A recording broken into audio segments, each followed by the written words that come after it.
Welcome once again to M5's English language learning program, Let's Speak English.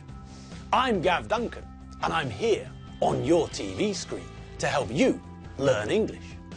Now, are you sitting comfortably? Yes? Good. And are you ready for today's lesson? Yes? Good. Okay, well, let's learn English together. So, here we are again, Jefe. Good to see you all again. Well, I think it'd be good to see all of you again, but this is a TV studio, and I'm looking into a camera. So I have no idea of what you all look like. Okay, never mind all that. We're here, and you can see me and hear me. That's the main thing. Okay, now, last lesson, we looked at what? Do you remember? Well, of course you remember. Last lesson, we looked at comparatives again.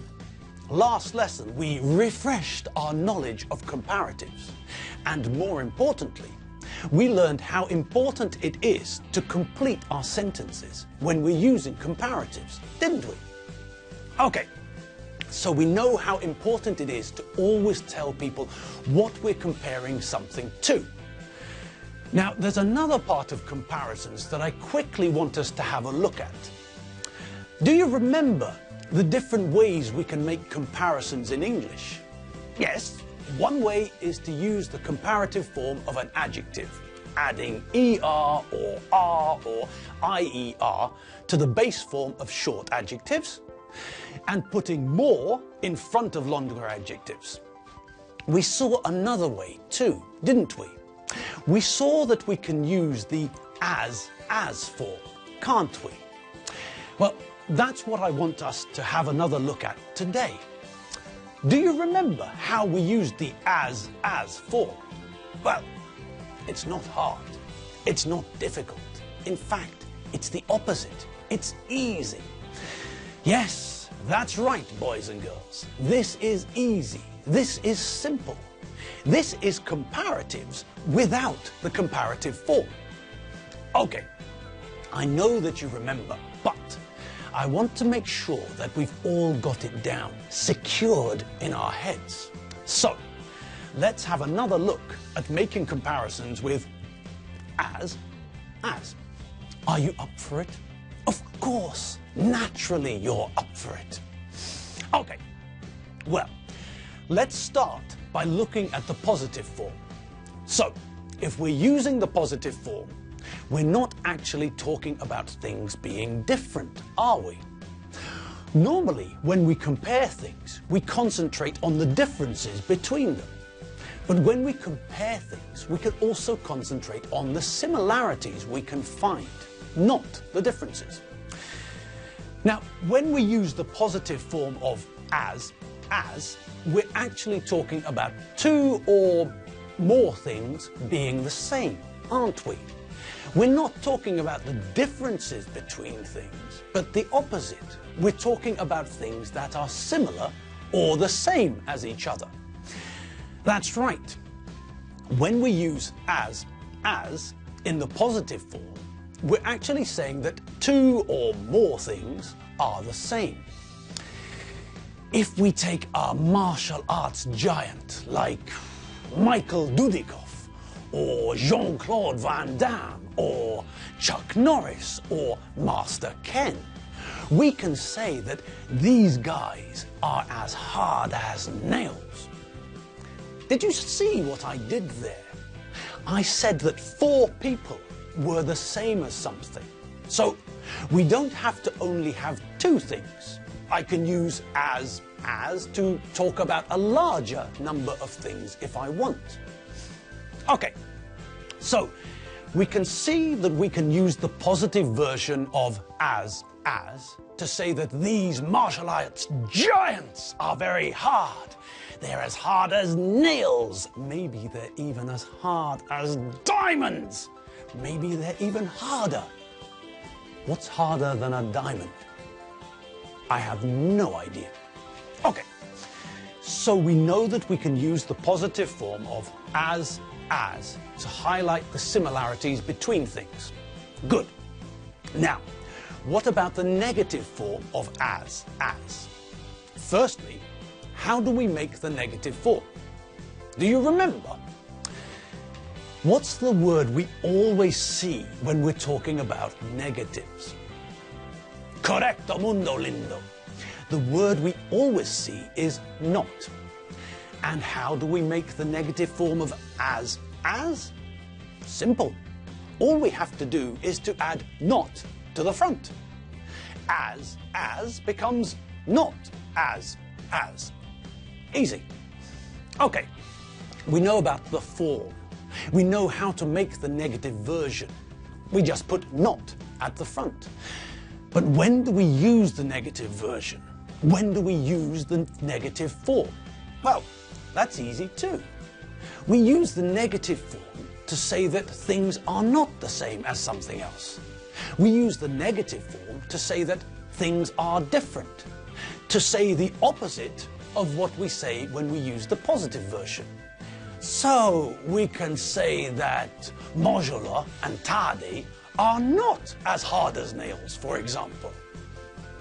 Okay, so we know how to use the positive and the negative forms of as. Great. We also know that when we use the positive form, we're talking about things being the same or similar. And when we use the negative form, we're talking about things being different. Master Ken is hard. He's as hard as nails. Modular isn't hard. He isn't as hard as nails. Okay. Now, there's one thing that we haven't looked at until now. In all the examples we've seen so far, we've used adjectives. But we can also use adverbs with as, if we want to. Do you all remember what an adverb is? You do, don't you? Well, just to make sure, an adverb is a word we use to give more information about a verb, about how someone does something. If we want to make a sentence using Chuck Norris and dangerous, we can say that Chuck Norris is a dangerous driver. Chuck never pays attention to traffic lights and zebra crossings, and Chuck always drives very fast and not paying attention. Okay, so we understand that Chuck is a dangerous driver. We're using an adjective to describe a noun. Dangerous is the adjective, and driver is the noun. Good. Now, if we want to say the same thing in a slightly different way, then we can use a different combination of English. We can use the verb-adverb combination, like this. Chuck Norris drives dangerously. So, we're making a sentence with a verb, the verb to drive. And because the subject is Chuck Norris, it's the third person singular, he, and we remember that we have to add an S to the third person singular form of the verb to drive. So, drive is the infinitive, and Chuck, he, drives. Now, to give more information, more color about how someone does this thing, how something happens, we use an adverb. Now, do you remember how we make adverbs? Yes, that's right. For most adverbs, we simply add ly to the base adjective. Dangerous becomes dangerously. Quick becomes quickly. Sudden becomes suddenly. If the adjective ends in y, then we replace the y with ily.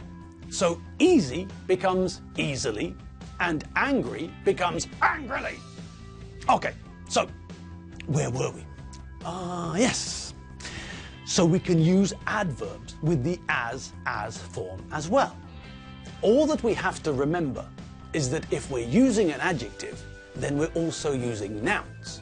And if we're using an adverb, then we're talking about verbs. Apart from remembering that, we also have to remember one more thing when we're using the as form. Do you remember what we have to remember? That's it. we have to remember that although we're using the as form to compare things and highlight the similarities or differences between things, we don't use the comparative form of the adjective. We just use the adjective. So, when we're comparing things, we can say that Chuck Norris is harder than Mojola, that stupid, pesky, green piglet. And we use the comparative form of the adjective. We don't use the adjective hard, but the comparative form harder.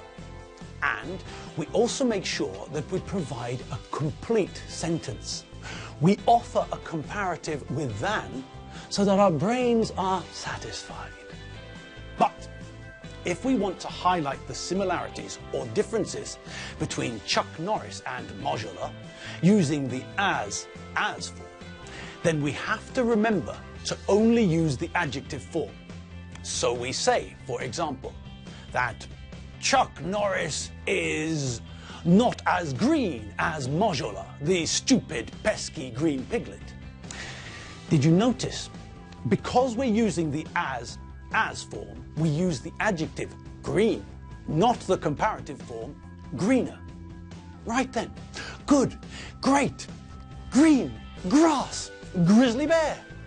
And now, something different. Forget Mojola, the stupid, pesky green piglet. Put Tade from your mind and stop thinking about Chuck Norris. Because it's that time again. Yes, you know what time it is. Stop! Hammer time! No, it's not hammer time. No. It hasn't been hammer time since what? 1990. No, it's not hammer time. It's time instead for Enid. And here she comes. Hi, Enid. Come on down. What's up, people? Hello, hello. And how are you all today? Are you having fun? Good. I like when people have fun. It's fun to have fun. Now, speaking of fun, I was thinking of the words fun and funny and how sometimes people confuse the two words. So I thought I'd try and help. Now, funny is an adjective. Fun is a noun and an adjective, but funny is only an adjective. Now, this means that if something makes us laugh, then it is funny. Funny is a synonym for amusing or humorous or comic. I find Rick Mayall and Aid Edmondson very funny. When I watch the young ones all bottom, I laugh and laugh and laugh. Now, that's funny. Something which makes us laugh is funny. Now, what about fun? Well, let's look at fun as a noun first. If we enjoy doing something, then we can say that it is fun. I like water skiing. It's great fun. Snowboarding and surfing are fun. Or we can ask the question, did you have fun at the party? So, if we want to say that something is enjoyable, then we use the word fun. It was a great party. It was really good fun. We had fun this evening at the party. So, if it makes me laugh, it's funny. If I enjoy doing it, it's fun. Okay, I hope that helps. Now, I'm off to have some fun. After that, I might watch a funny film with Rupert, Archibald and Clementina. We like to laugh. Toodaloo, hip hip, gee-bye. Oh, she's gone, has she? I know where she's gone. She's gone to meet her friends, hasn't she? They're going to do something they enjoy. They want to have fun. They like having fun. Everyone likes having fun. Now, I had fun today, and I hope that you had fun today as well. Okay, now before we go, there's just enough time for a joke. Something funny to make you laugh. Are you ready? Would you like to hear a joke? Would you like to hear a joke that makes you laugh? Okay, well, here goes. What's orange and sounds like a parrot? A carrot! Okay, I hope you liked the joke. Don't forget to check out all our videos at m5tv.hu. And remember, I'm Gav Duncan, not Master Ken. And I'll see you all tomorrow. See you later. Bye.